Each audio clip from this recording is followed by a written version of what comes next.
Hello everybody, Ben Woodruff here, and in today's video we are going to be making pine pitch glue. I'm going to teach you about it, and we're going to actually make it. I don't know if you can hear the squirrels are chattering at me. I'm up here in the mountains of northern Utah. I'm in a forest filled with pine trees and fir trees, and we're going to be utilizing that in order to make pine pitch glue. But what is pine pitch glue? Well, it is a glue that is natural and it's reusable, and it was used for thousands and thousands of years. So why do we need pine pitch glue? Well, here's the thing. Anciently, if you are going to attach a projectile point to an object, that's called hafting. So for example, if you're going to take an arrowhead and attach it to an arrow, or a spear point and attach it to a wooden spear, or a dart, add a dart tip and attach it to a dart, or even a knife blade to a knife. That process of attaching something organic like a spear shaft to a spearhead, which is inorganic, that is called hafting. Now, in today's world, you can go to a gift shop and buy a fake arrow. And what I mean by fake is that it wouldn't actually work properly in real life, but it looks the part. And so those are made very incorrectly, and they're hafted incorrectly. So when you're actually going to go out and hunt, or if you're going to cut something with a knife, then having that blade attached, like, I carry a pocket knife around with me, right? And think about how hard that pocket knife is attached to that handle. It's very solid. It's not going to come off, and that's important because when you're carving, if that blade just abruptly came off, you'd have a problem. It's even worse if you're shooting an arrow or throwing a spear. If you shoot an arrow and that arrow fires and that arrow comes loose, you have a problem. You have to deliver energy. When it comes to projectile weaponry, it's about you are putting stored energy into whatever it is, the spear shaft, the arrow shaft, the dart shaft, and then that energy gets delivered through the projectile point into the target. And if the connection between the projectile point and the shaft are not solid and they are not operating as one, then you have a delineation outward of energy, and it's not going to cause the damage you need it to do in order to get your dinner. So it's very important. Same thing again, less crucial, but if you have a knife handle that's not very firmly attached to your knife, you're going to have problems. So when you go to these gift shops and you see these arrows, usually they are hafted incorrectly. Usually what people will do is they'll just take a dowel or a piece of bamboo and they'll split it, and then they will jam an arrowhead into that shaft and they'll just tie it on. Now, what you've effectively done is made a wedge. You think about using a wedge to split wood. That's what you've done. You've put a wedge in this piece of dowel. So if you were to shoot this, once it hits, all the stored energy is going to go out and split the arrow shaft. It's not going to work.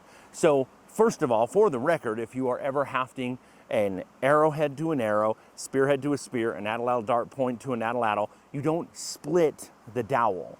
What you do for your arrow shaft is you drill a hole all the way through and then carve outward from it. This is a U-shaped trough.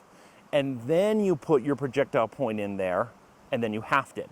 Now, another thing you always see at these gift shops is you will see that the arrow is just tied on with usually imitation sinew. Real sinew is animal tendon. It's very good, and imitation sinew works well. I haft a lot of my arrows with imitation sinew, but there's an important thing that's missed, because traditionally, peoples of the world never, ever, ever simply tied on a projectile point. They would either glue it, or they would glue it and tie it, but never just tie it. Because no matter how good you are, you cannot tie it on strongly enough and powerfully enough that it will deliver the full force of projectile energy. So you have to have glue. Now, I have many examples that I make and use, and usually I just glue them on now, especially with my spears. Usually I will just glue a spearhead onto a spear directly with glue. With these prehistoric primitive glues. But you can also tie them on as well. Now, another thing is if you're making an arrow, once you haft the arrow in and you've glued it with one of the glues I'm going to mention, then at the base of the arrowhead, you also want to wrap sinew around there to tighten around the arrow itself, so that again, even though you have a U-shaped trough, that way it's not going to split it. It's going to help that energy be delivered properly. Okay, so let's get into the glues. Anciently, here in the Americas, there were 3 glues used. The first glue is hide glue. Hide glue is made from granulized rawhide. You take the rawhide of an animal, grind it up into a powder, and then you bring it to a near boil. Don't boil it, but it's got to be nearly a boil, and then use that for a glue. Takes a bit to dry, takes like a day to dry properly, but it's one of the strongest glues on the planet. It's a one-time use glue, so you better get it right. The next glue is asphaltium. Asphaltium is natural asphalt that bubbles up from the ground, sometimes mistakenly called tar. Tar is different. Tar is a human man-made byproduct. Asphalt is a natural thing that bubbles up from the earth, like, for example, in the La Brea tar pits, which should be called the La Brea asphalt pits. And when it hardens just into a big clump. It looks like a brown rock. You can just heat it up over a fire and it drips and it becomes pliable and usable, and you can use it perfectly for a glue. It's reusable as well. It's not as good as pine pitch glue, but it's pretty good, and it's very convenient because it's not sticky when it's hardened. Okay? The last glue is the glue we're going to be making today, and that is pine pitch glue. So pine pitch glue is made from the pine tree sap. You go around, you find pine trees, and you'll find, I'm looking around right now and all over the place. I'm in a campground area, and I can see areas where porcupines have damaged trees, and I can see where people have randomly taken axes and hacked at the trees, and the tree's response is to close up that wound with sap, kind of like you. If you get a cut, you will bleed and the blood coagulates and forms a barrier. It's the same thing with a tree. Trees do not want to allow things to get in, and so they'll make these big old bubbles of sap on the outside. So I'm going to go around and gather up some of this sap, and then we'll show you how to make pine pitch glue out of it. It's always really enjoyable to get out in the backcountry, to get out in nature, and I think it's one of the best parts. I think the natural hunter-gatherer instinct kicks in humanity, and just looking for pine pitch. So we get out into the fir forest and the pine forest here, and looking for bigger trees than this. Typically bigger trees are going to have scars that'll have the pine pitch on them. Now, you look down here and there is damage from a porcupine. This is what we're looking for, but this is so old that the tree is completely died. And so we're going to find other trees here, and we've got a little soup can. Use a pocket knife and start to gather up bits of pine pitch. Now, this is going to mess up your pocket knife really bad, but if you just use Pine Sol, you can clean it off after the fact, or a little bit of rubbing alcohol and it'll clean that off. This is what we're looking for. Beautiful golden nuggets. Now, over millions of years, this stuff will turn into amber eventually, but it smells amazing. You gather it up and you put it in your can. This is a lot of fun for kids to do too. Now, I have enough now of this nice, really hard nuggety bits, but we got to get some of this, the stickier, sappier bot. We want about 10% of what we're going to fill up in this can to be the stickier stuff. But most of what we want are these bigger, thicker nuggets. Now, I've got enough here to do a bit of pine pitch glue. So we're going to get a fire started here, and we're going to leave a lot of extra room down here. Now, for filming, I just made a fire. Normally I like it to go down to hot coals, but I was kind of in a hurry. Now we're going to go into a fire and get some carbonized wood. This is an old campfire I came across. You do not want the ash. Ash is not good. We need actual chunks of carbonized wood like this. Now we're going to take this carbonized wood and we're going to grind it up. Got a chunk here, and I got a nice round stone that's flat on one side, and we're going to start to grind it. I ran into a little trouble because this was on the grated table, so I switched over to a metal platform and ground it up into a nice powder. And I do this on a piece of paper because it makes it easier to funnel it down into the can once that time comes.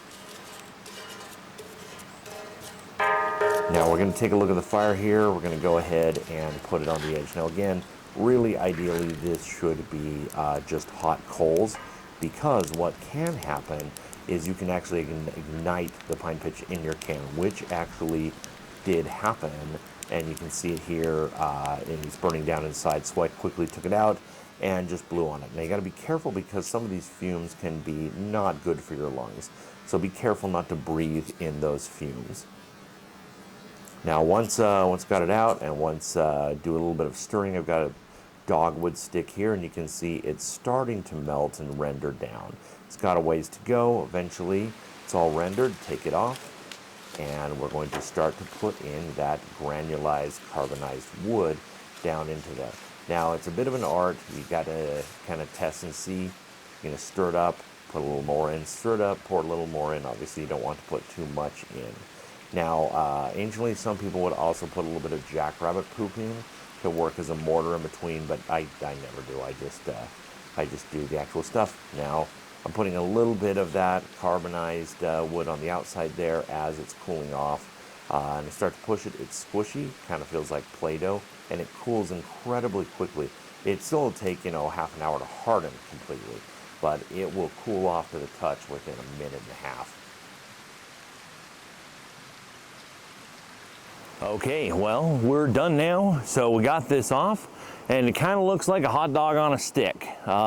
This isn't the prettiest version I've ever done because it's always kind of hard recording something in the field because you're trying to focus on camera angles and making sure that the camera is going to depict what you're actually explaining after the fact.